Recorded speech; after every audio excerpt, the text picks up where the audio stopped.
প্রাচীন সভ্যতা। মায়া সভ্যতার বড় অবদান হলো জ্যোতির্বিজ্ঞান ও ক্যালেন্ডার পদ্ধতি। বেবিলনীয় সভ্যতার বিখ্যাত রাজা ছিলেন হামুরাবি হাম্বুরাবি। হামুরাবি কিসের জন্য বিখ্যাত? হামুরাবি বিধি ও বিশ্বের প্রথম লিখিত আইনের জন্য। গ্রিক সভ্যতা কোন সাগরকে কেন্দ্র করে গড়ে উঠেছিল? ভূমধ্য সাগর। গ্রিক সভ্যতার বিখ্যাত দার্শনিক হলো সক্রেটিস, প্লেটো এবং এরিস্টটল। রোমান সভ্যতার বিখ্যাত অবদান কি? আইন, স্থাপত্য, সেনাবাহিনী ও রাস্তা নির্মাণ। ফিনিশীয় সভ্যতার বড় অবদান হচ্ছে বর্ণমালার উদ্ভব। হিব্রু সভ্যতা কোথায় গড়ে উঠেছিল? উত্তর প্যালেস্টাইনে, জেরুজালেমকে কেন্দ্র করে। হিব্রু সভ্যতার প্রথম ধর্মগ্রন্থ হচ্ছে বাইবেল বা পুরাতন নিয়ম। গুপ্ত যুগকে ভারতীয় সভ্যতার কোন সময় বলা হয়? স্বর্ণযুগ। গুপ্ত যুগে কোন ধর্মের প্রসার ঘটে? উত্তর হবে হিন্দু ধর্ম ও বুদ্ধ ধর্ম। মায়া সভ্যতার মানুষ কিভাবে সময় গণনা করত? উত্তর হবে জ্যোতির্বিজ্ঞান ভিত্তিক ক্যালেন্ডার দিয়ে।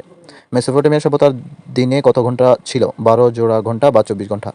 মিশরীয় সভ্যতায় মৃতদেহ সংরক্ষণ পদ্ধতি কি ছিল? উত্তর হবে মমি তৈরি।